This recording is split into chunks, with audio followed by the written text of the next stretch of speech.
Hey! This is Hey Beautiful, the podcast where we binge and recap every episode of How I Met Your Mother, no spoilers. So suit up, grab a sandwich, and settle in.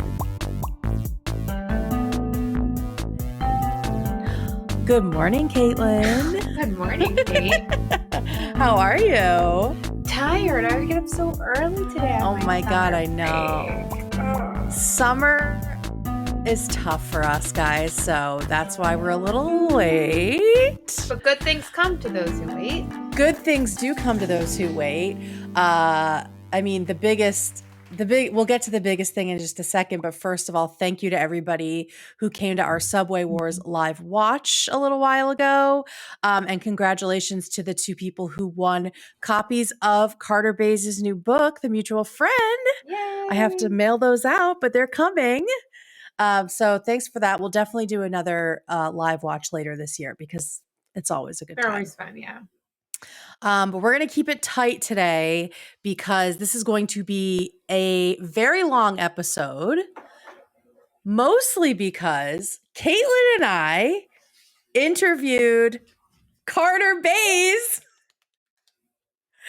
And so, I mean, there isn't really much to say, but I'm going to put the first half of the interview in this episode, and then the second half will be in next episode, The Architect of Destruction.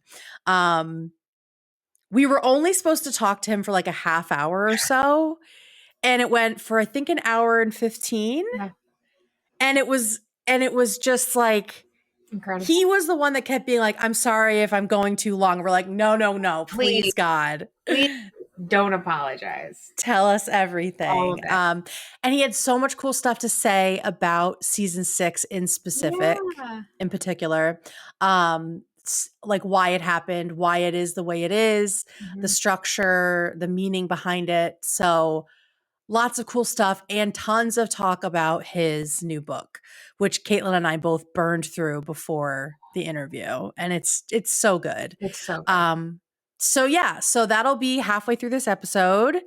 I don't think there's anything else for us to really chat about. The only thing is, if you're on Patreon, if you're one of our Patreon pals, we're going to drop the full interview standalone that you can watch or listen to at any time because we were on camera with him. I still can't believe that it happened. I know, right in your house too. I know. Right there, right where we were sitting. So stay tuned at the end of this episode for 11 legendary moments for listeners like you. And now let's get into Subway Wars. This episode is brought to you by our Patreon pals, especially our almighty 5-level members, Adam, Tish, and Johnny. Our Patreon family has over 70 members and counting, and our sliding scale means no matter what you can afford, you enjoy all the perks we offer. That means early access to every episode we make, private live streams with us, exclusive recaps of How I Met Your Father, and our full-length interview with Carter BAYS, plus more. So join for as little as $2 a month at patreon.com/heybeautifulpod. So this is season 6, episode 4, Subway Wars. It first aired on October 11th.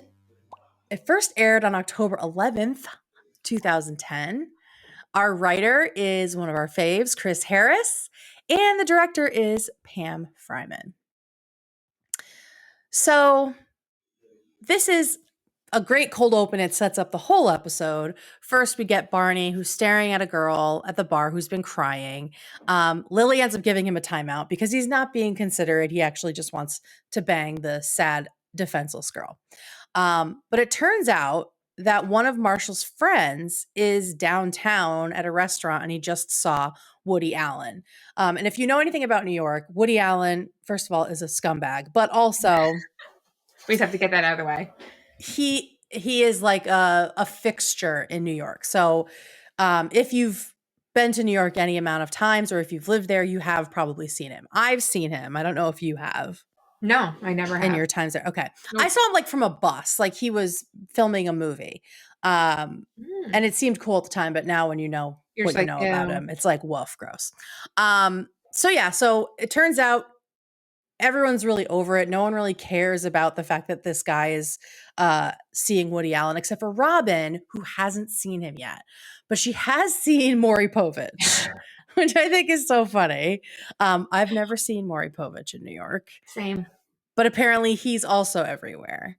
And they decide that Robin isn't a real New Yorker until she's seen Woody Allen. And she's pissed about that. But they also have other qualifications. So you're not a real New Yorker unless you've stolen a cab from someone who needed it more than you, cried on the subway and not given a damn, and killed a cockroach with your bare hand. Ooh. So we're setting up all of these tasks for the episode. And then on top of that, this other mission unfolds of what's the fastest way to the steakhouse? And it becomes this competition, this race. Cab, subway, bus, running. Which is Marshall. 7 miles. Or Barney's fifth mystery way that we don't know yet. Yeah. And then we're off. And it's a very conceptual episode. It doesn't really have scenes, as we know, right, Caitlin? So basically, what I've done, I don't know what your notes look like because mine were like all over the place and then I've reorganized them. I have them like by person until they all start to converge. I did like, there's a couple times like maybe it was Ted and then they went to Marshall, then back to Ted. So I tried to do all of Ted in one thing. Yes, but I don't have it same. all together, but Okay. I can fill in because it's kind of not simple, but like you said, it's not. I was reading one of the things that Barney said this was, or Neil Patrick Harris had said that this was probably one of the episodes with the most scenes, but there wasn't a lot of dialogue. So it's not like there's, I can. Yeah. Yeah. That's very true. Yeah. It's little dialogue. It's a lot of action, which is cool.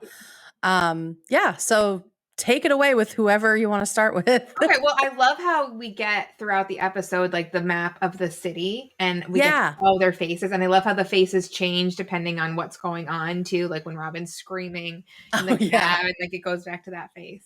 And I love the dramatic music that we hear. It's like almost like a Marvel movie or like Game of Thrones or like just like very intense, like battle music almost. Yeah, absolutely. So, also throughout the episode too, just to kind of set it up, future Ted goes through everybody and kind of goes, just explains why everyone needed to win this particular challenge because everyone was kind of like going through something with the exception of Barney. So that's kind of how we start off with future Ted telling us why Lily needs this particular win. So we know Lily says, she's the only one who is a true like born and bred New Yorker. Right. And as they don't talk about that very much. No, which is really interesting. Yeah. I feel like they would have like, given that she is a native New Yorker, maybe explored that a little bit more, but I guess it's Ted's story. Yeah. And I guess they do through like the fact that she can speak conductor, right? Like that's, I think, how we know. Yeah. Which cracks me up because you get this, like the conductor. And if you've been on a subway in New York City, like, or on the subway, it's really hard to hear what those announcements are, which I'm glad now they have a lot of like the LED kind of like text. Oh, good. That's good. Or like, I love the subway. There's a couple lines that have the subway map with like the lights. So you know exactly where it's going. I need those kinds of things. Yeah, same. But as we know, Marshall and Lily have been trying to start a family, and Lily kind of needs this win, as future Ted tells us, because it's not been as easy as she thought. They kind of have been struggling. They've been trying for 2 months, which if you've tried to have a baby is not a long time because the window of like when you can get pregnant is so small. So small. You get like, well, for me, it's like one shot a month. Yeah. So it's not as easy as she had thought it was going to be, and especially because Marshall's an Erickson, and he keeps going on and on and on about how fertile Erickson men are, and so we get this little like scene where Lily's holding up a pregnancy stick that's like negative, and we get like tiny Marshall, and he's like, "Well, it's not me. It can't be me. I'm not the reason." And she's just so fed up that like she thought maybe this win would help her feel kind of better. And we get to even see how this competitive game really kind of like turns the friends against each other because they all really want this win. Mhm. And so like Lily's like really needs this win. So she makes this dramatic leap onto the subway thinking it's gonna like leave, but it Yep. doesn't, which makes it funny. And then we get to see Maury Povich, who's like sitting there in this like what I think is probably like a merino wool quarter. Oh, That's what I was feeling like. It was probably like feel like that. yeah. And he's sitting there on the subway with his newspaper and he just like calls her an idiot. Um, and on the subway, Lily gets this bad news that there is a track delay. Even though Mhm. no one else can understand it, because again, like you know, Kate had you had mentioned that she does speak conductor, and so then she decides to make the tough choice to get away, but just like she jumps off the subway just as the train starts to move, which I don't know about you. Classic New York. Right? Yeah, I was gonna say, like, what you're in that kind of like, should we or shouldn't we? And then usually when you decide to do it, it ends up being the wrong choice. Yep. Yeah, totally. Yeah, and this like you mentioned with the map, there's a bunch of and now with the pregnancy test and then with Becky later on, there's Mhm. like a lot of like graphic design stuff happening in this episode. Yeah, Like it's cool. it It's is it's it's fun. a kind of a departure. Yeah. So yeah, so then we smash cut over to Marshall, who of course is in his imagination, thinks he can run Which is the fucking 7 miles, which is insane. Um, and he wants to come up with this folk song for the mission, like John Henry against the steam shovel, and we get the birth of Marshall first the machine. versus the machines, which is amazing. Have you heard Um, the Ballad of John Henry? um, I I played don't it because know. I was Is it hoping it is would it be. close? It's like kind of similar in that, like Yeah. you know, goes through the thing. So I was hoping it would be like the same tune and everything. Yeah. Um, I don't know. I mean, it would have been like when I was a kid, right? Yeah, I know the story, but I don't know if I've heard the actual song. I just love his imagination. You get like the Western kind of thing with the tumbleweeds and yeah. everything. And we don't really know why Marshall needs this win just yet, but there's got to be a reason he's feeling this delusional about, Beyond him just loving to win games, like yeah. beyond that. It's like we know he trained for a marathon, but he didn't run the marathon, and we haven't seen him running since then. So 7 miles feels like a lot, especially Mhm. in just like jeans and flat shoes. But he Jeans starts and out flat shoes. feeling, what'd you say? No, I love that jeans and flat shoes. It's so good. Yeah. Um, but he starts out feeling pretty good. So he's, talking about all the times he's beaten machines. So all the victories he's had. Which Mhm. and the best one I think is the Fonzarelli arm when he Yes. turns the jukebox back on. So Marshall is off and running, feeling great. I have a feeling I'm gonna sneeze. No. Okay. Hold Um. for sneeze. um. And so then we have Robin who's going to take the taxi. Don't forget. And so just as she gets off. Ooh, as she gets off, just as she gets to the taxi, she's cut off by Maury Povich, who tells her, sorry, he's got a thing, and just steals the cab from her, which is just, hilarious. And she is still sort of struggling to. Do you want me to keep with Robin, or you want me to go then? Yeah, keep going with Okay. Robin. That's fine. That's what I have. All right. So then, Robin's struggling to find a cab, but then she steals it from somebody who clearly definitely needs it more than her. She's got arms full of groceries. Yep. And Robin, is like, sorry, I got a thing. And then the woman launches herself onto the cab, like holding on, screaming, this is my cab. And then that's when we hear from Future Ted about why Robin really needs this win. So we know already that she's really been going through it. She finally decided to put relationships before her job and to take things more seriously with Don, who then just fucking up and leaves and takes the job that she turned down in order to like commit to this relationship. So that's been really hard for her. But then Mhm. there's also new drama at work in the form of Becky, her new co-anchor, who is like the opposite of of Robin, in that she is super perky, she's bubbly, she makes cookies for everybody. Everybody just fucking loves her. She says things like toesies.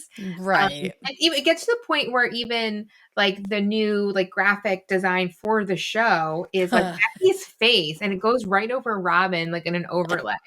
And so she's really struggling with that because just like what a blow for her self-esteem for like Dawn to have left, and now this co-winker's kind of like taking over. And so that's been really, really challenging. And so anyway, so then we cut back to like more present day, and this woman's still on the hood, and the cab driver does a quick stop, which then sends the woman flying. And Robin then wisely decides to get out of the cab and make a run for it. Yeah. And I think the whole episode, I just kept feeling like there are all these like, oh, this is when you're a real New Yorker. From what I can tell, from what I know of people who live there, the hard is what makes it New York. Like her having this like struggle and Mhm. being like, should I even be here? I think that is a huge piece of the New York story, right? Like Yeah. finding your identity and it Mhm. almost rejecting you, but you being like, fuck you, I'm staying is That's the real that's test the New of, York experience. Yeah. yeah, that's the real New York experience. Sounds terrible. Blech. Don't want it ever. But good for you guys who love New York. Okay, so then we have Ted, who, like Barney, does not really need this win, No. right? He has learned about grademyteacher.net, which is like ratemyprofessor.com. Which, if you go to ratemyprofessors.com, you can search for Ted Mosby. And he's 5 out of Really? 5. Yep. Based on 1,029 ratings. Oh 95% my would take God. his class again. Level of difficulty is 2.8. Hmm. But yeah, his 828 awesome reviews, which is a number 5, and Does he 41. have a chili pepper? Um, Let me go That back. means they're a hot Yes, they're professor. hot. I don't know that they have that on there anymore. I'm not seeing Oh, they that. probably don't. That's pretty. Some of the things are pretty funny, like Econ 305 is the class. I think he was in the wrong class, but it was so inspirational. I dropped econ to go to architecture. You could say that I make adjustments, go get it energized for him. Awesome. So it's just a bunch of HIMYM fans Yeah. that put Yeah, that it's together. cute. That's awesome. So yeah, so he's really bummed out because he got one bad review amid a sea of positive reviews. One person said he was boring, and I totally get that. I mean, that's like human nature is to focus on like the one Yeah, bad the comment, one bet. right? Mhm. So he's on the bus and it's clearly bothering him, and so he like starts lecturing people on the bus about Like to prove the how good of a professor. interesting he is. Yeah. So he's like lecturing them about different things in the city. And the first building he points out is the Alberta, which we remember from the Van Smoot party. And later he talks about the Arcadian too, right? Like Mhm. that's a Yep. bit later, which is going to play a huge part in this season and is also we found out from Carter, a huge uh, symbol for the whole season as a whole. So you Yep. guys will hear about You that get a to, little bit yeah, later. tune in and find out. Yeah. So this is when the timelines kind of start to cross because the lady from the hood of Robin's cab hobbles onto the bus. And she's so broken down, but even with that, she will not sit next to Ted as he's lecturing her. And so she hobbles right off. And then he tries to move his tour up to the bus driver, and the bus driver brake checks him and sends him flying. So I love that. not a I great, love the not a grin great that day. the bus driver has when he Yeah, pulls off. so good. It's so good. Um, so just as Robin exits the cab, right, Marshall, you see Mhm. him turn the corner, and we still hear him, his song, that internal song, keeping him going. Bow, bow, bow, bow, diggity-doo. Yeah. It's so good. And he's starting to like lose some steam, and instead of this folk song being really like, oh wait, or is it? Barney's Sorry, my bad. first. No, Yes, it's a it's tough so episode to encapsulate. So we'll go to Barney. So Yeah. Barney, so Oh shit, we have to go all the way back to Barney at the steak restaurant. Yep. Okay, thank you. So Barney, as we know, said he was kind of mysterious about how he was going to get there. And so as everyone kind of leaves to go, find their way to Gregor's restaurant, Barney just kind of strolls leisurely into this steakhouse, asks for a steak, tells them no rush.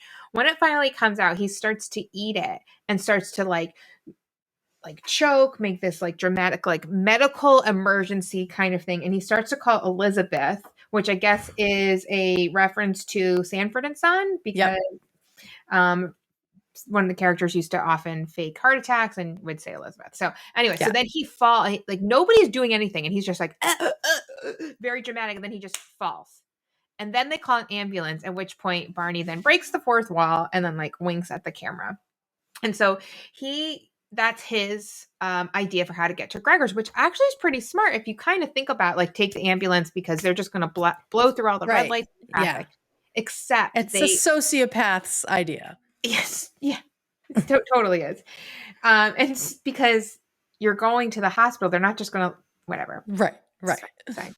But so unfortunately, the law states that they have to go to the closest hospital, not the one that Barney asks for, which is close to Gregor's steakhouse.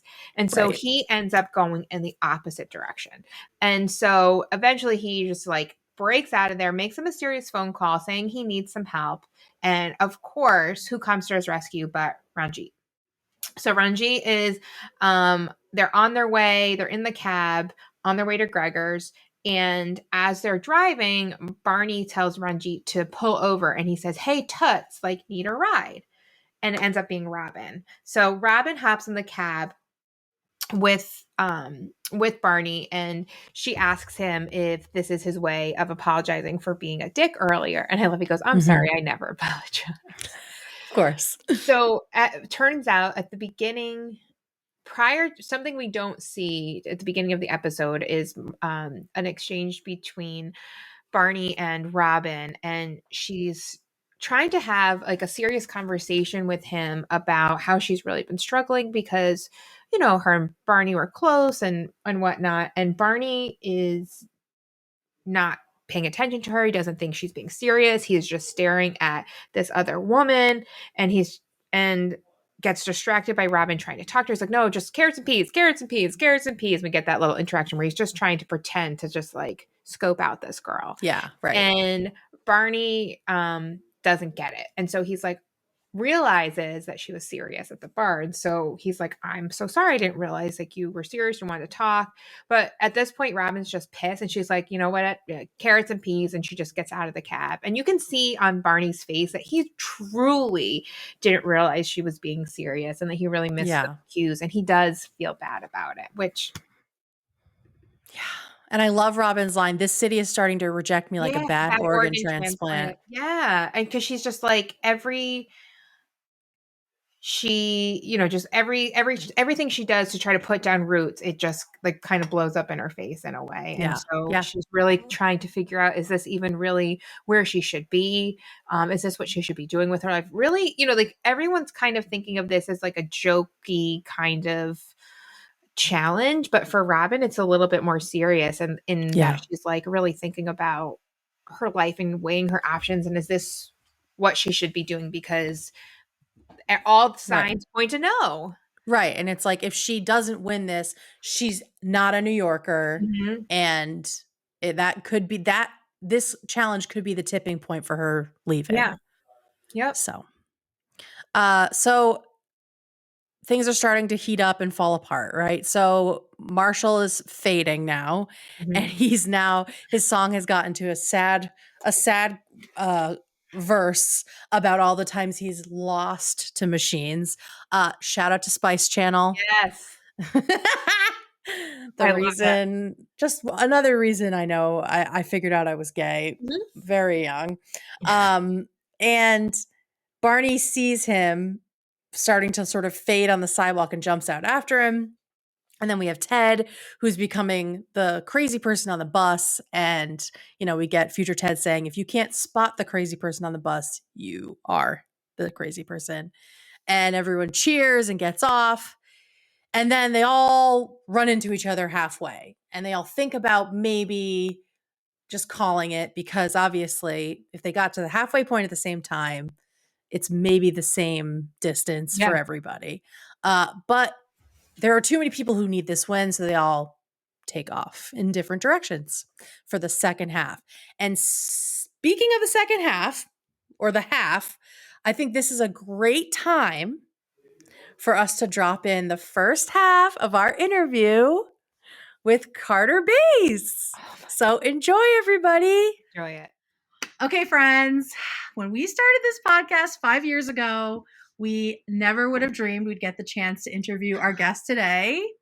He's half the reason we even have a podcast and half the reason you guys are even listening to it. That's right. Joining us now is the legendary co-creator of How I Met Your Mother and author of the new novel Mutual Friend, Carter BAYS. Oh my god! Thank you guys. I can't believe that you would think that you wouldn't be able to get, like, you are our two favorites. Like Craig and I, we love you. You're the best. Of course we're gonna be here. Of course. Thank you so much. Thank you so much. I'll be on every episode. Don't hold me to that, but I probably would if you really asked. So. Oh my gosh. We'll keep note of that for sure. File it away. Before we get too deep in, we do want to talk about the fact that you were kind of in our stomping grounds lately. Oh yeah. So here's the story on that, and I can tell the whole story now. Craig and I, we went to Wesleyan University. We graduated together in 1997, and it was our 25th reunion in Middletown, Connecticut.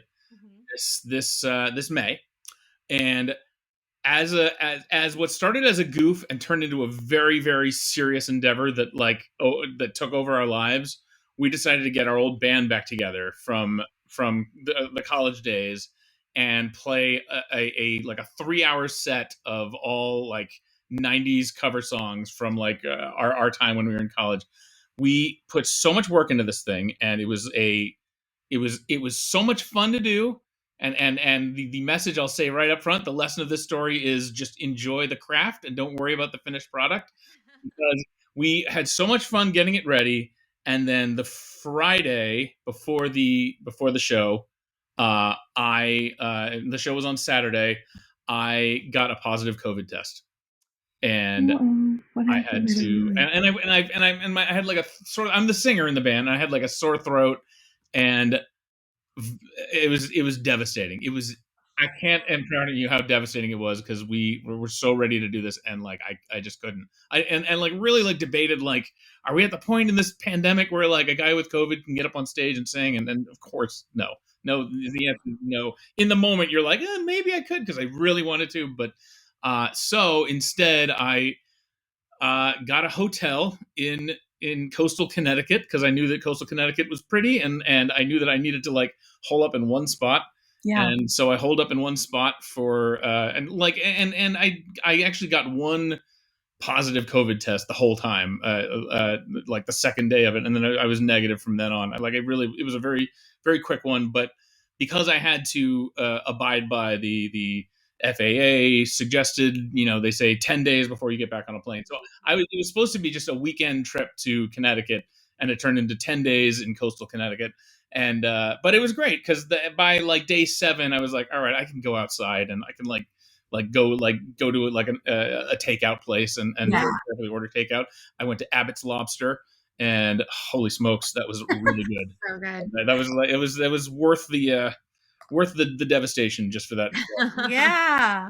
So, but yeah, so I was in your neighborhood. I love it. Oh God, you guys are in New London, is that right? Is that? Yeah, New London, Waterford. Yeah. Oh, it's just so pretty there. It's so great.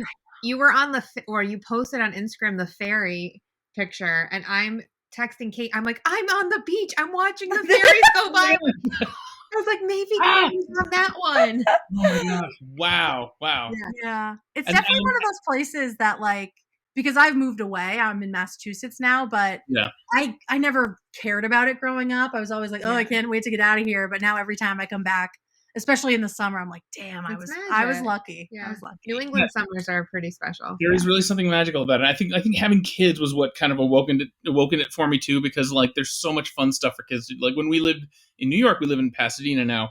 But when we lived in New York, we were always going out there. We'd go to like the Mystic Aquarium. we would go to Fisher's Island, and like rent a house and just hang out on the beach. It's just lovely. It's just a lovely place. So we're so glad you had a good time despite being in quarantine. Yes.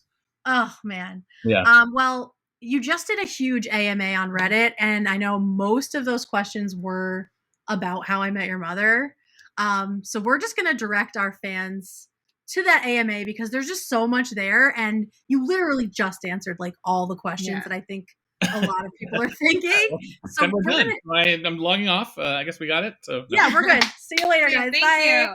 you. So we're gonna try to dig a little deeper and focus a little more on your awesome new book, The Mutual Friend. Awesome. But we'll start with the How I Met Your Mother questions, obviously. Okay, sure.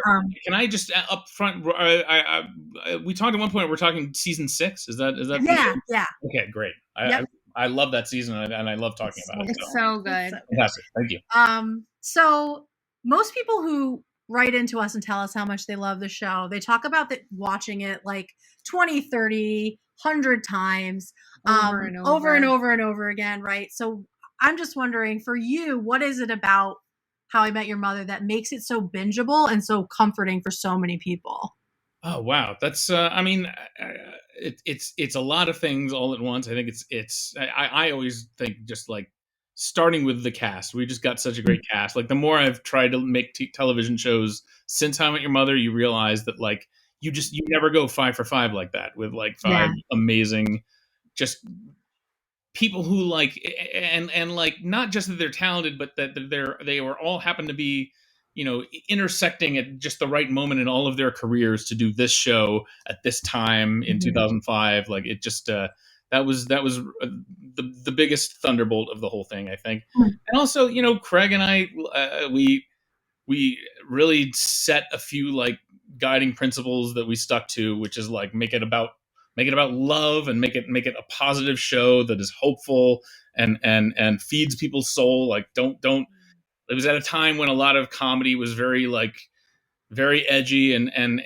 very like kind of mean. There's a lot of mean-spirited comedy, and we just sort of said like we'd just been on Letterman for 5 years, and not that Letterman is a mean guy, but there is like that it's a snarky show and it's a very cynical show, and we wanted to say like let's do something that's just got no cynicism in it at all and is just purely just about the human condition and sort of aim high in that regard.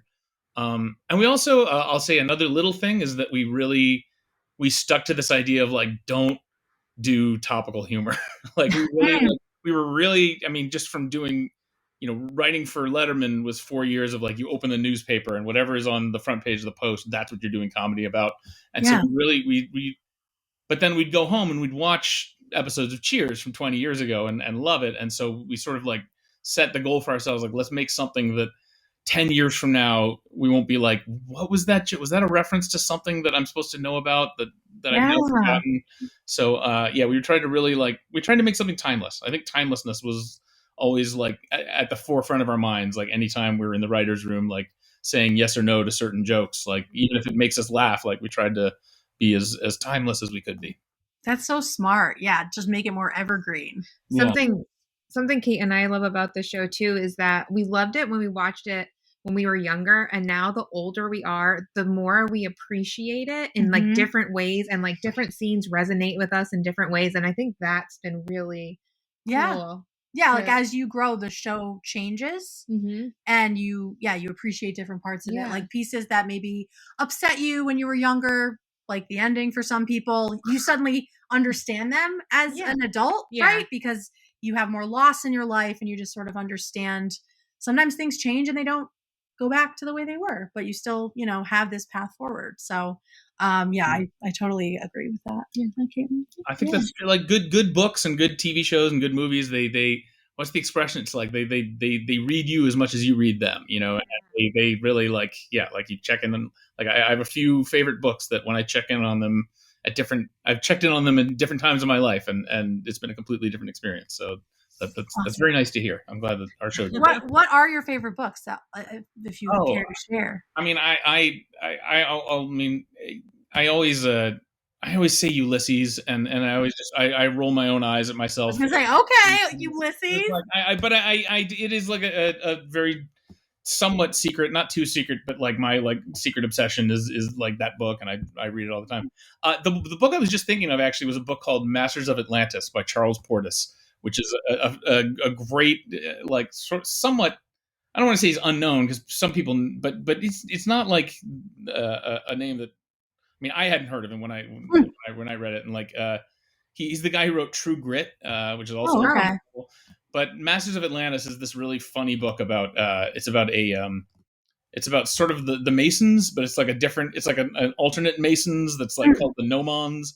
And I remember reading it as a 22-year-old and just laughing hysterically at it. And then I just read it again recently and found it just very moving and very like, especially it's about this guy over the course of his life, his sort of pursuit of like the secrets of this secret society, and it's very funny the first time you read it, and then I don't know, there's something very sad and sort of like kind of haunting about this person. Just like it asks big questions about like the things we occupy our brains with, and the things we you know, how we almost arbitrarily set like these life goals for ourselves and keep ourselves busy with them. And that sounds like The Mutual Friend a little bit. I mean, yeah, it's he's a big influence on me. So yeah, love it. That's so cool. So, yeah, Masters of Atlantis by Charles Portis. I recommend that one. All right. Yeah, I've never heard of that one. That's awesome. So not to like toot our own horns, but we have had guests on the show. It's not just always us, which is kind of exciting. But there are people who've worked on the show in different capacities, and everyone always talks about like how special it was to work on the set and to just be a part of that team. And they always give credit to you and Craig for creating that environment. And actually, Kate, you'll laugh at me. So I just listened to Armchair Expert. She teases me all the time about that. It's the only podcast she listens to. Yeah. But they interviewed Phil Lord and Chris Miller, who are writers for How I Met Your Mother. Yeah. They made a joke about a hanging Chad, and that made me laugh and they're talking about season 1. But they also talked about what a great environment that was, and they felt like they left a little bit too soon and they loved working on it. Too soon. I'm glad they said so because we missed them so much. That was yeah. I was just telling this story about because I remember like the first. We were so used to, and this sort of leads into like why I wrote the book was we were so used to this pace of like, you write a script, it goes on TV, write a script, goes on TV, write a script, goes on TV. And we were all doing that for the first half of the season. And then Chris and Phil left to go make Cloudy with a Chance of Meatballs. And then for like the next 3 years, like Craig and I, you know, we just like accumulated this pile of episodes that we'd made. And every time we'd see Chris and Phil at a party, it was just like still working on Cloudy. It's coming along. It just felt like, man, this is like, you know, it just felt like, what are these guys doing? They're just working on this one thing. But then it comes out and it's like incredible, and you see so much. And that's why I loved, like, as much as I love like sort of the it's almost like putting out a newspaper, like doing TV. Like I loved like being able to like go off and hide away and work on something for a long time and then just dump it on the world, you know, like this represents like a few seasons of a TV show, I think, like this book. And I sort of liked being able to just actually spend time honing something and getting it right before anyone sees any of it. So, yeah. And when in the AMA, you talked about how you can't, with TV, you can't go back, right? Like you can't go back and fix things or change things even years later. And so that was one of our questions, is like the difference between writing for TV and writing for a novel, and what you were able to do with the novel. But that kind of covers it, is, you know, you're able to spend more time on it and really flesh things out. I took a detour there saying that. I also just feel like I really just to go back to it, like I was very. I mean, the thing I miss most about the show is the crew, and I love that we and I give all the credit to Pam Fryman. I know I've said this. I mean, everyone says this all the time, but Pam set this tone for us, and the thing that she taught us that we learned. And I don't want to like disparage other places I've worked, but I've worked in the version of Hollywood where people yell, where there's where there's like people, you know, like. Making someone feel bad about themselves is a tool that you use to get things done. And it was so lovely to have a chance to set a tone for our own show where we didn't have that, where it was like, like just everyone was supported, everyone's encouraged, and it feels like, and it's a real collaboration among everyone from top to bottom on this on the set, and Pam was a big part of that. Pam, like, really, Pam and Susie Greenberg also were kind of the two, like, sort of our lodestars that we sort of guided our way in that way. Well, we can say even years later, people still remember that set as something special. So it really nice was. job, Pam, and everybody. Yeah, seriously. I mean, honestly, like, the show, people, I've heard the complaint, and I've heard the complaint, like, the show went on too many seasons, but, like, from my perspective, like, even if the show, even if it was just objectively a terrible last 2 seasons, like, getting 2 more years of working with that group, it was worth it for me. I don't know. It was just a lovely place to work. And well, speaking of that, I was thinking about, like, the length of shows and the fact that today a show will maybe get 3 or 4 seasons tops. Like, you rarely ever see a show go as long as How I Met Your Mother did. What are the downsides to that? Like, do you think we've lost something in that? I mean, I do, because it's I wish more of those existed, and it's hard for them to exist, and I know that, like, part of it's the zero sum game of, like, you get to keep your show on the air for 9 years. You're keeping someone else's show off the air during that time, and so I appreciate that, and I have to, and I have a constant sense of gratitude for having been able to be in that enviable position. But it is like, and this is fun, because this actually, I know that we're going to start talking about season 6, and this leads into some, because, like, what I would say about season 6 is that it was a challenge, like writing something that was such a long story, but it definitely, there's things that you can do when you have 9 seasons to work with that actually, like, I do feel like we missed that. I feel like I'd love to see more of those, like, shows with, like, deep 7-year callbacks and things like that. Right? Yeah. That's one. We love the callbacks. I mean, they make the show. And another piece of the show that we love, obviously, is the music. And I just, how did the music happen on the show? Were you and Craig really involved in the song choices that were so pivotal? Because, they're just like, when we saw you guys perform in New York, I mean, when you guys, like, had, like, those songs, those pivotal moments, and I mean, they still just ring so true, like, so many years later. And so just the process of coming up with the music for the show, how did that work? I mean, that was the best part of being able to do a show, and the degree to which the show is this dad sort of telling his kids about this particular time and place that's now long gone, and in doing that, there's this desire, like, you sort of look at, like, what's on the screen as kind of this I'm losing the word here. What is it? You bury it in the ground and then you dig it up 100 years later. Time capsule. Time capsule. It's a time capsule. Treasure. Treasure. Yeah. It's a treasure, but it's also a buried treasure. Time capsule is really like a time capsule, and you want to.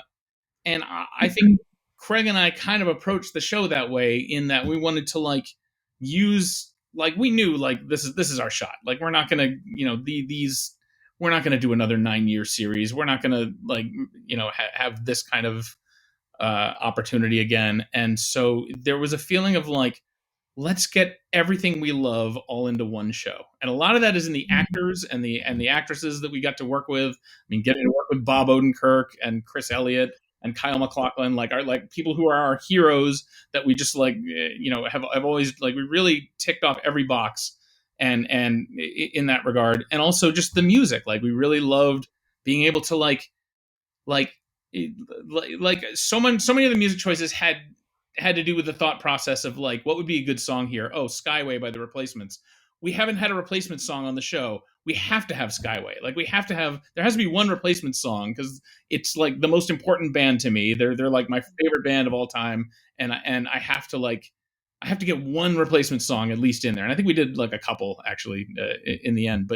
But things like that, like, we had to have a Pavement song. And so, like, being able to use Spit on a Stranger in season 1 when Ted kisses Victoria for the first time, like, it was like, it all kind of ties together. And now looking back, it is kind of a time capsule, because it is like I watched the show and I remember like, oh, these are the songs I was listening to at that particular time in my life. Like, and I said this on that Reddit thing, but like using Block Party at the end of season 1, that it's one of my favorite memories of concert going, of my many years of concert going, was seeing Block Party perform at Coachella. And it was this wonderful summer, like after the pilot had gotten picked up, but we hadn't started production yet on the first season. So it was just kind of this heady, like glowing, like, oh my God, this is so exciting. And like Josh Radnor and I had become good friends, and we went to Coachella together. And, he was kind of enjoying this, like, I think last time in his life when he wasn't going to get recognized as much by people. And we saw Block Party, and when they played This Modern Love, which I had never, the first time I heard it was live. It was like being in church. It was like this like epiphany moment, and just this joyful moment of like both of us saying like, this is gonna be a song on the show, because Josh is like such a huge music fan and is always fun. And like it's so fun seeing him like actually now like making music of his own, because so much of our conversation, like the foundation of our friendship early on, was like just this mutual appreciation of music. And so like that song, like I remember like afterwards we just had this moment of like, okay, we have to use Block Party. We got to find the best time to use that song, and that song is going to be amazing. And it was like that using it at the end of that season was like so just cathartic and beautiful. And so it's really like I sort of I saw all the soundtrack of the show as just this storage facility to put all my favorite things in. Well, and it reads like the nostalgia is there, and I don't remember who said it, but there was someone who was giving advice about writing and about a book, and they said, put it all in the book. Like, don't save it for something else. Like, put it all in this book. So that's what you guys did with the music and all of the stuff that you really wanted, and it shows. Yeah.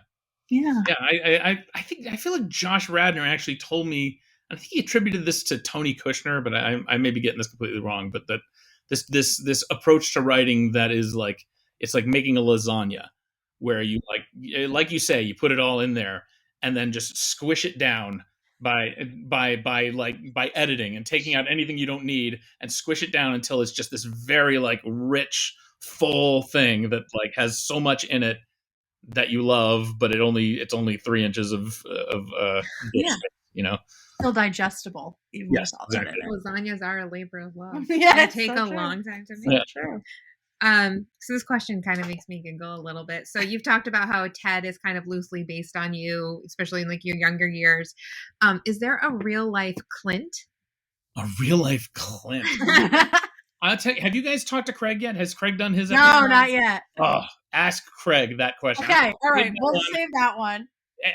The short answer is yes. Awesome. A real life Clint, and yes, and boy, can Craig talk. He'll tell you all about. Okay, perfect. So we'll have the Clint chat with Craig. From Craig's life, and he might. I might get him in trouble by if he does say too much, but it's We can always cut anything. If there's anything you don't want in here, we can off the record. I'll be fine. Yeah, but we'll save that one. And also, by the way, Harry Grainer is another one of those actors that it was like at some point I need to work with Harry Grainer, and I got to do it. I saw him in Crazy for You, a Broadway musical in like 1989 or 1990, I think, and I've been such a fan of his ever since. And then he ended up on Buffy the Vampire Slayer. So good on that. So that was another one where it's like at some point gotta check that one off. And it was so many Buffy crossovers. Yes. By the way, I'm a huge fan. I always appreciate them when they pop up. And that was one also. I just if I can keep going on Clint. Oh my God, please! Because the way Clint began, it was his first episode, I believe, was the Christmas episode where the How Lily Stole Christmas. I think. Yes. Ted doesn't know where to go. Yeah. And he only had like 2 lines in the whole thing, and he showed up in one scene, and that was it. And that was a moment. That was tooting my own producer horn. Like that was a moment where everyone told us like, well, don't let's just get some pretty good actor that we can get to play this part. And I just knew like Clint is going to be such a crucial role, and Harry Grainer has to play this part. And they were like, really? It's just like 2 lines, and it's Harry Grainer, and he has, he was pretty in the band at the time, and we pushed and pushed for it, and we were like, it absolutely has to be Harry Grainer, and I'm so glad that we did, because then we got 9 years of great stuff from him. So much of Clint. Yeah, I think that was when he's like the Native Americans when he's talking on the phone, just like so pure stepdad. It was like so good. Yeah. Oh my God. All right. So I think we can get into season 6. Yeah. I mean, we just have a little bit to talk about with season 6. Sure. For me, I'm just wondering, this is a season that really doubles down on the growing up and the growing apart, the harder stuff about life, losing people we love, obviously, which is another big theme in The Mutual Friend. And that going deep and kind of getting dark for I think we've talked about it a lot, is kind of what sets How I Met Your Mother apart from other like friend group sitcoms that are more surface level. And so I guess my big question is why was going darker important to you guys? That's a great question. And it was just to take it, to back it up. I'll tell you like what got us to season 6, which was, so the first few seasons we always set out to try and write things that went dark when they needed to go dark, and to really like our big thing was like, let's just be truthful, let's just be honest. And the truth of our lives was that we do laugh a lot, and we have a great time, and we have some great adventures, but obviously it's not all laughs, and there's hard times, and we wanted to like do a show that really like felt like you're really seeing all the highlights of these lives, the good and the bad. And so we did that for the first 4 seasons, and we sort of went somewhat, like moderately dark, like a 7 out of 10, like Ted getting left at the altar, like that was intense and very sad, and Marshall getting left by Lily at the end, in the happiest moment of Ted's life. Marshall sitting there in the rain. So that was always a priority to us, to like, let's get all of the emotions. Let's use the whole buffalo. And we did that for 4 seasons. And then the show, and it was 4 really touch and go seasons of like, is this show going to last? Like every year it was like, is the show going to stick around? Is the show going to stick around? And then the show made it through 4 seasons somehow and went into syndication. And we suddenly, it went from being this show that we sort of saw as like just this little like, like we'll keep this DVD set around and show it to our friends someday, but like it was never like a huge hit. And then Britney Spears showed up, and suddenly like everyone was watching it, and it became a hit. But we at the end of season 4, we sort of realized like, oh, this show is going to be on. This show, we sort of crossed that Rubicon where instead of worrying like, oh my God, is the show going to last? Is it going to live or die? Like it became an asset of such value to the studio and to the network that it reached this place where, okay, you made it past 100 episodes, you've syndicated, so now you can keep the show on the air as long as you want, which is an amazing thing to happen, and something that never happens, and it's really like we were one of the last shows that this happened for. And but when you reach that point, you get to that place where it's like, okay, you can just it's now an asset that has turned a profit and or come close to turning a profit, and so you can keep it on as long as you want. So season 5, this is a long explanation to get us to season 6. Oh, please. So go on all the bird walks you'd like. Season 4 ended. I can't remember where the characters were at the end of season 4, but it felt like there wasn't like a huge cliffhanger at the end of season 4, if I'm remembering correctly. I think Ted and was that the lead season 4? No, was that season? That might have been the lead. Oh, I think it was the lead. Yeah, it was the lead. Yeah, never mind. No, Ted became a professor. That was like the big. Because season 5, Oxford comma. Yes. No, sorry. That was season 5 ended with the lead, right?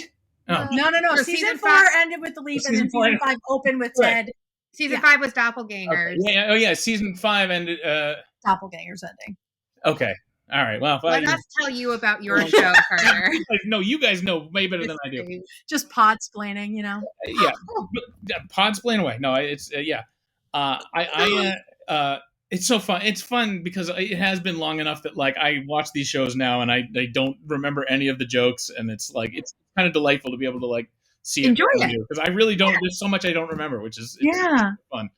But I do remember this. So season 5, our approach to season 5 was we're not anywhere near ready for Ted to meet the mother. We want to just, but this is now going to be a show like instead of being a show that we like watch, the DVD set of, now it's going to be a show like Seinfeld or Cheers where you can be flipping through the channels and you see How I Met Your Mother. Yeah. And so it changed our approach to the show. Where season 5, and you can notice this while you're watching season 5, we sort of looked at it like a box of chocolates. It's not like a meal with an appetizer and an entree. It's something that you can eat out of order. You can each one is completely unrelated to the others and has its own distinct taste.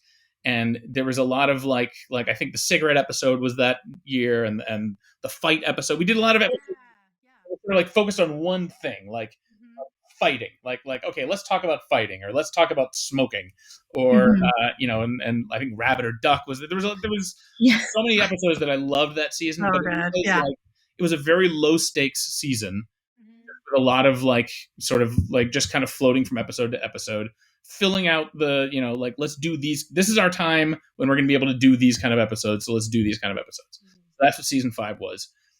At the end of season 5, I think Craig and I just like we had eaten the whole box of chocolates, and we had little tummy aches, and we were just rubbing our tummies, and I think we felt like, okay, we did that. We're still not ready for Ted to meet the mom, but it is time to start thinking about the series. Like we felt like season 5, we're at the top of the mountain. It's time to start coming down the mountain. And how do we get down the mountain? What are we heading towards? Like we sort of knew, we had an idea, but we didn't really know. And there was sort of this awareness that like, we know that if we know that we can decide there's 3 more seasons of the show, and at the time, that's what it was supposed to be. It was supposed to be 6, 7, 8, and then we're done. If we know there's 3 more seasons, we have the luxury of being able to plan and do all the fun stuff of setting little traps and setting up things that we know how they're going to pay off.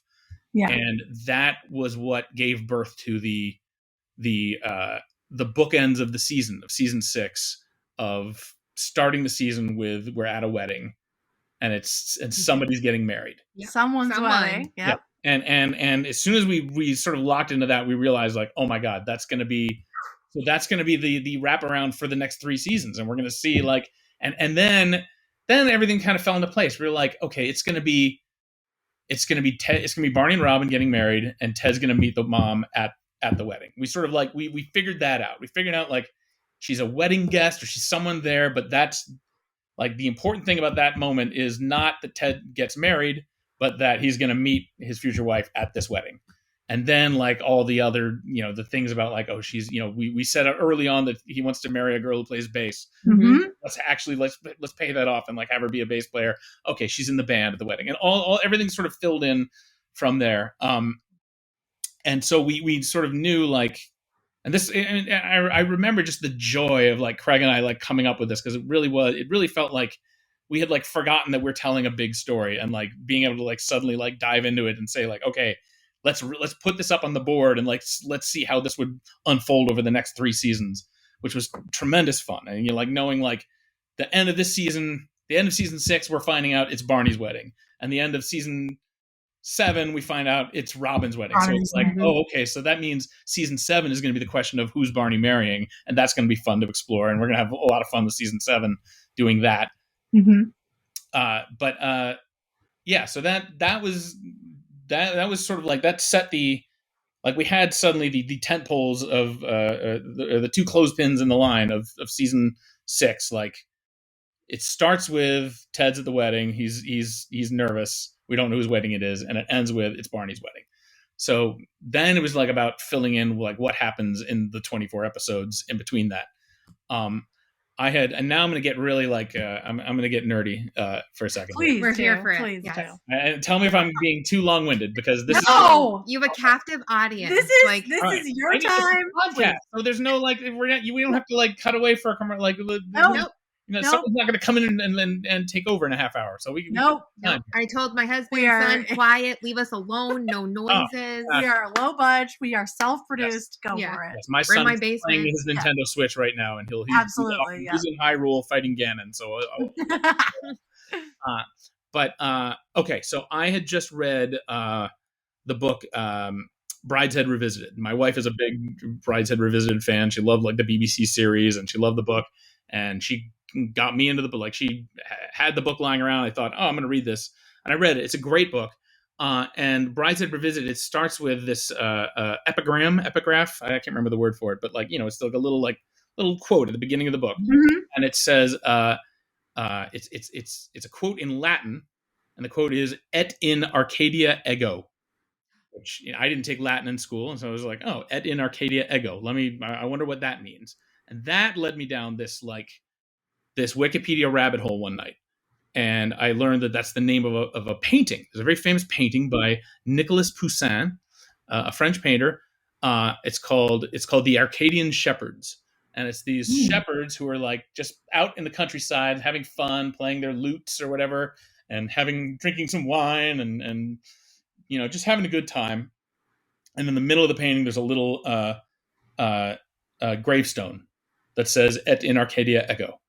And I looked it up, and "Et in Arcadia ego" in Latin means and I might be translating this somewhat wrong, but it's something to the effect of, I was once also an Arcadian.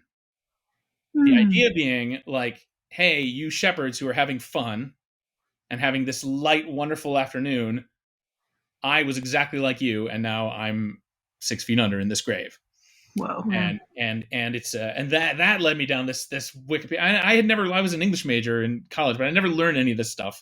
But then that led me to that this painting represented a type of art called a memento mori, a reminder that you're going to die, which is like it's a type of artwork, and sort of showing a piece of art that somehow shows the light and the dark of life all at once, and shows that it's two sides of the same coin. The joy that we're here and we get to be alive, and the reality that this will all end someday.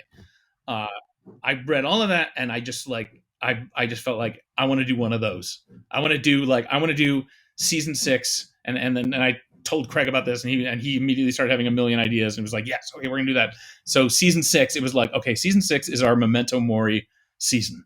It's gonna be, and we're gonna see the light and the dark. We're gonna see the high and the low, the two sides of the coin, life and death, and we sort of knew like the things we started with on the big board, in addition to it starts at the wedding and ends at the wedding.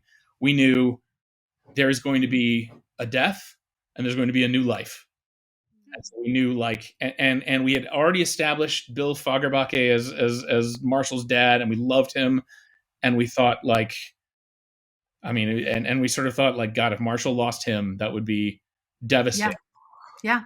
That would be the lowest. That's a 10. That's a 10. That's a 10 on the dark. That would be, yeah. That's and people on our staff had lost parents at this point, and everyone had a story to tell about it. That's the most important thing for us, is what can we use the show to talk about things in our own lives. And this is something that a number of our writers had experienced and had gone through. And then but then we also thought at the other end of that spectrum, we know that Marshall and Lily want to have a baby. So let's end the season with they're going to have a baby. A new life is coming. And so once we knew wow, that it gives me chills just thinking about it now, because it is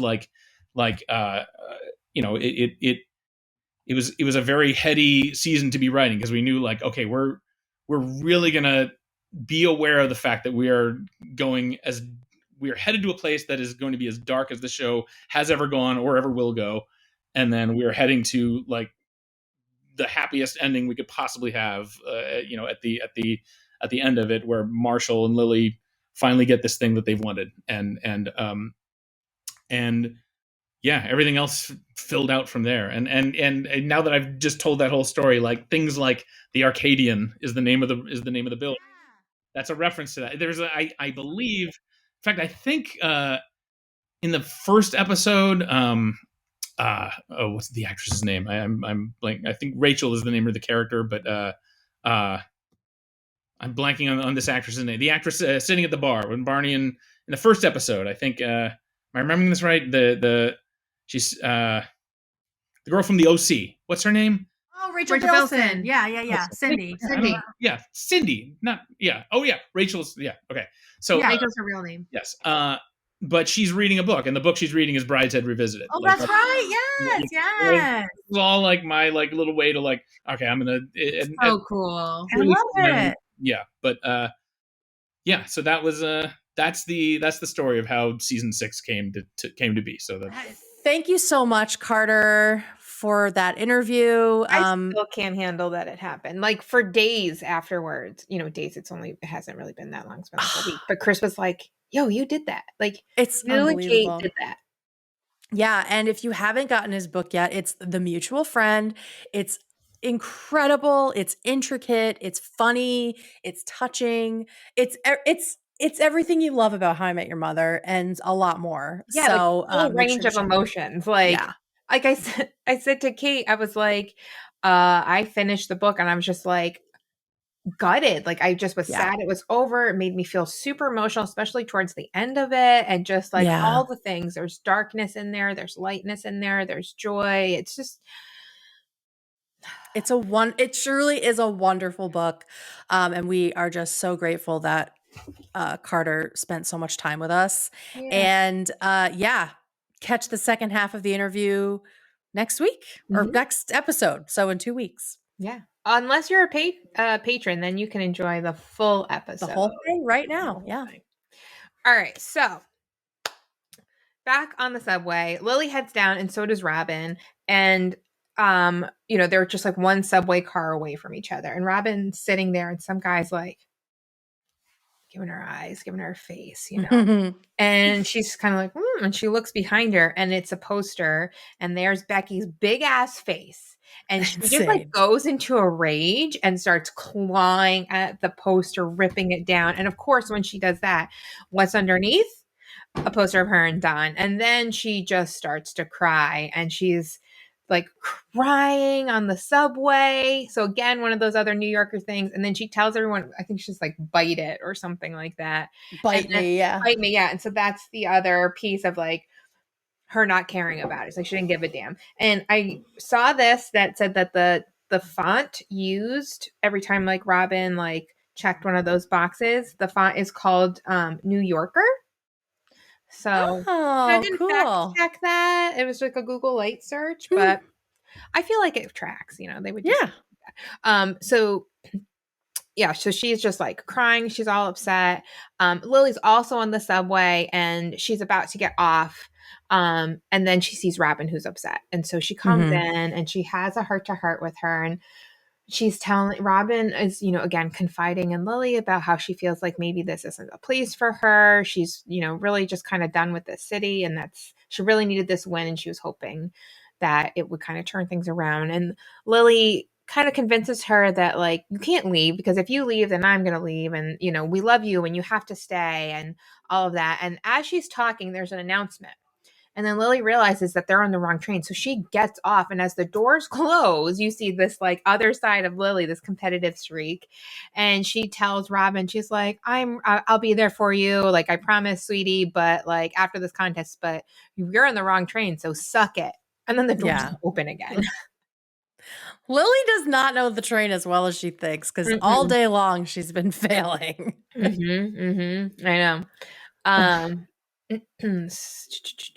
So let's see, where is they both get off and then she calls and then she makes a call, another mysterious call that she needs some help. So and then we see Barney on a pedicab and it turns out Barney doesn't need a win at all. even less than Ted needs a win. He's just got all these awesome things going on. He smells amazing. He has an amazing poker group with Woody Allen, we find out. I too have an amazing poker group. That's right. With Mr. Richard Greenleaf himself. I can't even believe that. Just so fun. So Barney doesn't need a win. And then we cut to Ted and Marshall, who are walking together since Ted has gotten off the bus. And Marshall passes out.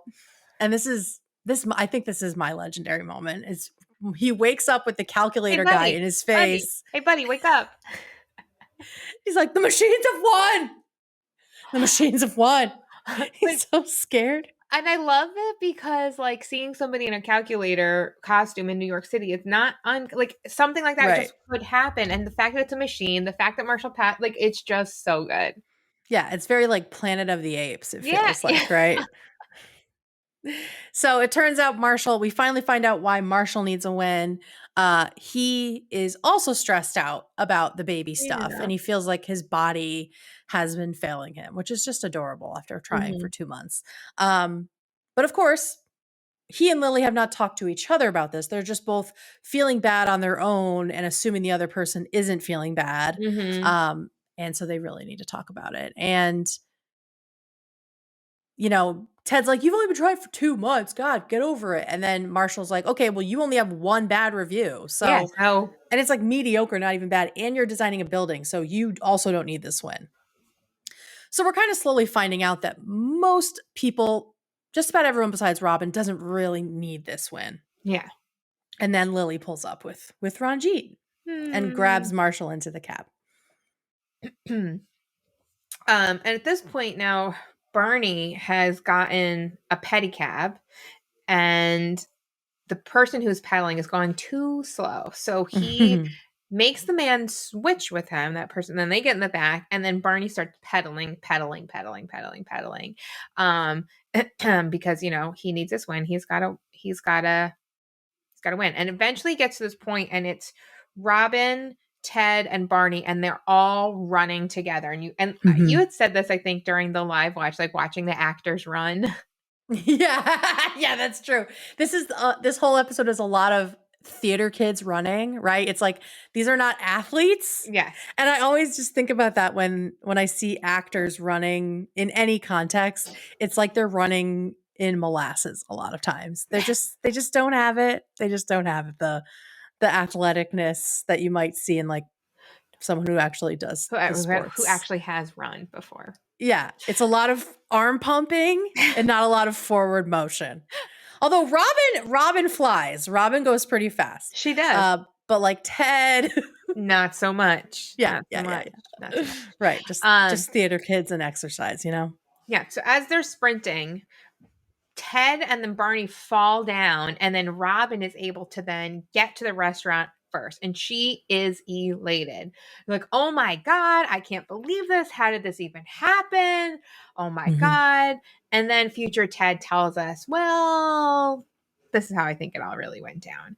And so he says that as they're running, he realizes that Barney was looking at Robin's face and noticing that she had recently been crying, similar to the very beginning of the episode when Barney's looking at the woman at the bar. And even though Barney would deny it, Ted says he swears he felt Barney tackle him from behind. And when Robin realizes she won, he swears Barney smiled a little bit. And I went back to watch like the original version of it, and like you can't see any of like the cuts of that, but you see Ted like looking at Barney. Yeah. But you don't see Barney's face. That's what I was like looking for more specifically. Which just perfect. Right. Yeah. I love the guy Barney so much. Yeah. I know. Like he just shows his love through action, Yeah, and what I think is interesting too is that Barney, I mean, he does like magic. Like he's all about like the show and all this, but when he does like the good things, he doesn't want you to know about it. Like he's always very selfless and secret. Yeah. And that to me just makes it all the more like touching in that way, Yeah. Yeah. So turns out that maybe New York City might have been rejecting Robin a little bit, but the people who love her want her to stay. Oh, and it's really the friends that It's the make New friends York that what it make is, it. you Yeah, know? exactly. Yeah. Meanwhile in the cat I mean, Barney's also a New Yorker, right? Like Staten oh Island, yeah. but Ugh. still, yeah. I just realized like but Lily isn't the only one that's You're a right. New Yorker. I Yeah. never even put that together. Well, it's Staten Island, but yeah. Sure.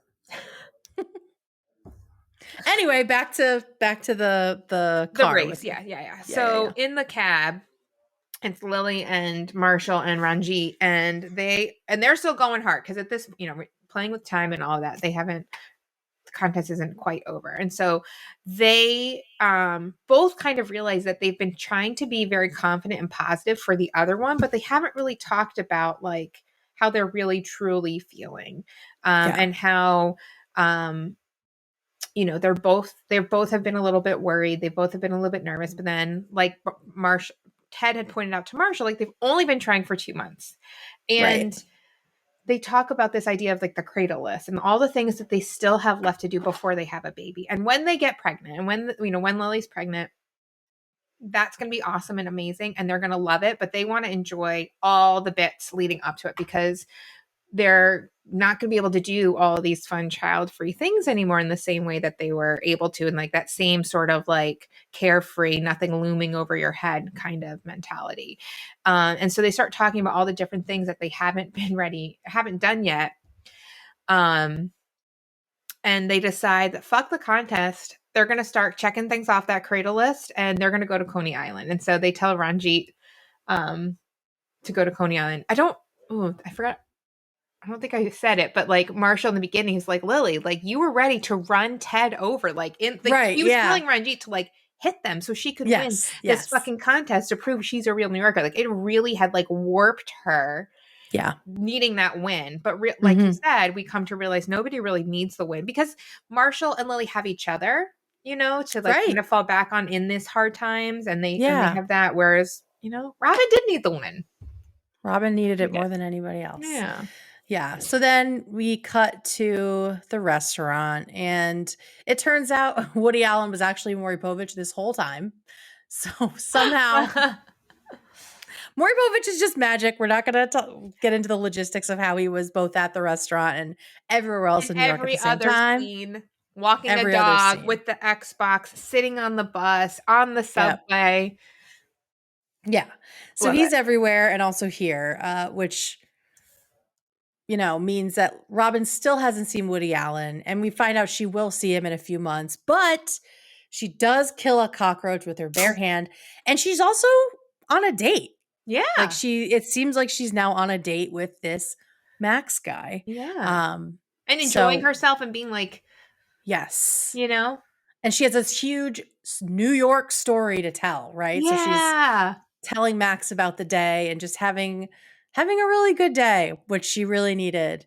And future Ted tells us that there was only one winner technically, but everyone got what they needed that day. Yeah. So it's a good, sweet little bottle episode. A lot of fun.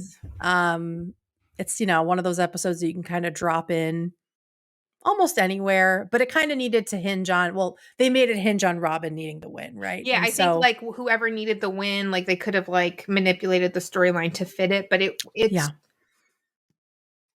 I love it. It's a good one. It's definitely a top favorite for me. It's so fun. It's so fast too. Yeah, totally. It's a great one. All right. So we have 11 legendary moments. So let's burn through these, baby. I'll get us started here. The first one is from Helena, and Helena says, "Hey, K and K, this is great as a filler episode. Doesn't really move the plot forward a whole lot, but it's fun. I think my favorite part of this episode is Lily telling Ranji to run over Ted and then realizing how wrapped up she was in winning this race. So much that she left my best friend when she needed me. And then Marshall goes, sweetie, you were also going to run over Ted." Peak comedy. I also feel so bad for Ted this episode. I would love if I sat on a bus next to someone who knew about history and architecture while we were riding around the city. Thanks, ladies. Helena. Well, you're welcome to come to New York and be the crazy person listening to the crazy person on the bus. Yeah, I'd say it'd be one thing if you signed up for it or you knew that person talking or like welcomed it. I don't know how I feel about like just It's a lot. But I feel like, Kate, you and I know I for sure have something written on my forehead that says, please talk to me. I feel like people just talk to us. Absolutely. So, like, Yes. we would just be like, Cool. Great. cool, Great. great. Anyway, next up is Kalpesh. Kalpesh says, hey girls, it's a legendary episode. It goes by like a subway train. It is so many moments to remember. Barney with his fake heart attack. Robin screaming at strangers. Lily is overconfident about her ability to decipher passenger announcements. And Ted, well, I might have forwarded his part. So dull. Kidding. However, the legendary moment for me goes to my man Marshall. I often use this song to motivate myself during my workout. Marshall versus the Machine, legendary song. Thank you, Kalpesh. Good one. Yes. Next up is Becky, not to be confused with Becky. New co-anchor Becky. And Becky says, my legendary moment is Marshall versus the Machines. When I am trying to do something technology related, I always find myself singing this song to myself. Thanks, Becky. Love it. Next is Lisa. Lisa says, hi, ladies. Let me start off by saying this is one of my favorite episodes, and I'm sure I'm not alone. There are so many excellent moments, so it's hard to narrow down to just one. Lily speaking conductor, Marshall versus Machines, Barney scheming, Ted being the annoying guy on the bus, Robin becoming a real New Yorker, Maury, great ensemble episode. But as your resident Sparkle stan, my legendary moment is Barney letting Robin win after hearing about her rough time recently. That smile. Have a great week. P.S. Woody Allen, yikes. Yeah. Definitely something that could lift right out, you know? All right, next up is Carlin. And Carlin says, hi, K&K. I am so thankful to be a Patreon member because I have 3 Ledgmos. Third favorite is Boats. Becky. Also, I love how Becky and another major nautical-themed character are introduced in the same season. Oh, yeah. I've rewatched this series like 10 times and just made that connection. Second favorite is Marshall versus the Machines. Classic song, not to mention one of the only songs that gets a season 9 callback. Yep. And top Legmo is a guest star appearance by Jeff Schultz. Not only do I love him from his time on Seventh Heaven, but he and I are also fellow alums of Whittier College. Go Poets. Where was he? I'm not sure. Let me. Jeff Schultz. Max. Oh, okay, cool. Oh yeah, he was on Seventh Heaven. Yeah, we'll talk more about Jeff Schultz later because there is another Max episode. Go Poets. All right, I hope this summer you can find time for building sandcastles in the sand. Love, Carlin. Thank you, Carlin. So good. Next is Tish, and Tish writes, this is such a good episode. I love seeing Ted's laptop in the bar. It's such a reference to a very specific time period. I feel like nobody brings their laptops to bars anymore. It's usually a phone, maybe an iPad, but no laptops, right? No laptops. Yeah. Unless you're like doing work, but but it's so I was actually talking about this the other day. Also, no digital cameras. Like, no. My friend at her bachelorette party 10 years ago, in like the group text or email, I said, all right, girls, don't forget to charge your digital cameras. And someone said, nobody uses digital cameras anymore, Caitlin. Charge your fucking phone. I was just like, wow. Cool. The moment things changed. Cool. I was just like, wow. All right. Yeah. Holy shit. I also love that we have an Acadian reference, but no spoilers. I'm honestly surprised that Cook Poo didn't write Ted a terrible review on that site. He was a terrible professor to her. It's so hard to pick a legendary moment, but I think I got to give it to Robin's friends and how they all love her so much and were willing to give up just so she can have a bit of joy. P.S. I'm going to New York this week, and hopefully I'll go to McGee's Pub. Regards, Tish. Yay! Yeah. Ooh, Tish, you got to let us know if you went. Yes, please. Okay, next up is Rick, and Rick says, hi, ladies. I always love NYC specifics in HIMYM, so my Legmo this time is all the subway scenes. The scenes on the streets of Manhattan throughout the show are less than accurate, but the dingy subway car and barely comprehensible conductor announcement, chef's kiss. Lily's conductor translation got a laugh out of me. Did anyone else notice how Ted used his sleek yet affordable Windows laptop to open Internet Explorer to use America's favorite search engine, Bing Maps, to find his way downtown? So true. So Product good. placement for the win. Yeah, let me just bing about this. There was actually a lot. That Bing. was something that was on about, like, outside references for this episode. There was a lot. There was Bing, there was Xbox, there was a lot of like Microsoft kind of things. Yeah, they probably sponsored the episode and Yeah. did a bunch of product placement. Yeah. Next is Rebecca. Rebecca writes lots of good moments in this episode, but my favorite is Marshall's versus the machine. Also, always good to see Ranjit again. Love Ranjit. Yeah, same. Okay, next up is Adam. And Adam says, who doesn't love this episode? It's so fun. I laughed so hard I cried the first time I watched it. This episode is amazeballs. Has anyone ever done a race like this? I swear if we ever do a meetup in New York as the HB family, we need to do this. It would be so fun. Oh, I don't know if any of us, except for Beth probably, know the city well enough to do it. But anyway, my legendary moment is when Barney fakes a heart attack to try to beat everyone. It's something I would try, and I love how it immediately backfires. Till next time, my friends, your friend, Adam. Thanks, Adam. Adam. Next is Avner. Avner writes, Shalom K and K. What an incredible episode this is. My Legmo goes to the Maury Povich runner. Without a doubt, just can't get enough of the silly nonsense HIMYM regularly incorporates into the episodes. And this one is a prime example. For many more episodes as legendary as this one. Have a great weekend, Avner. Thank you, Avner. Thank you. And last but not least, we have Robert. And Robert is one of our newer Patreon pals. Hi, K and K. I don't even know where to begin, so I'll start by saying thank you so much for all you do. Aw, your podcast has given me hours upon hours of entertainment. I'm jumping ahead of my listening binge to send you a Legmo for Subway Wars. I'm only on season 4, episode 23, As Fast as She Can. Great episode. And I'm trying to catch up as fast as I can. Also, you keep making Rachel's cookies sound so good that I used your promo and ordered my first batch. Oh, that's great. Can't wait to try them. Too many legendary moments in this episode, but if I had to narrow it down to my favorite, it's when Lily is concerned about not getting pregnant and starts spiraling, and enter little Marshall to kick her while she's down, and to end it by saying, also, my mom hates you. So good. Leading Lily to pee on little Marshall. So amazing. Runner-ups are also Lily moments when she dramatically jumps on the train and realizes there's plenty of time, and when she exits the train leaving Robin and fails at gloating. Bring it in. Thanks again. Stay legendary, Robert. Thanks, Robert. And thank you, everybody else. Yeah. Caitlin, what is your Legmo from Subway Wars? I love Good Guy Barney. That or I love Maury Povich and Marshall versus the Machine. That's hard for me to choose. Because like Maury and Marshall are like the silliness pieces.